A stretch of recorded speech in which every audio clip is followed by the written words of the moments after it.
will talk about how can you add or change your phone number on your Limap. We go to figure out the solution or know how you can do that on your app. So you just follow these ways, then it's going to work with you. All you have to do, in first you just go here above this sign, click on it.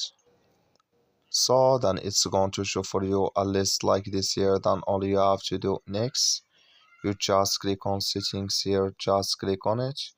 When you just click here on settings, it's going to take you to this list. It's going to show for you like this. You come to phone, you just click on phone here, then here add your phone number.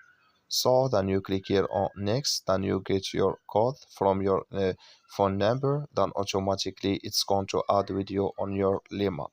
So that's all you have to do to add or change your phone number. That's all. Thank you for watching. Don't forget to support us by liking, subscribe.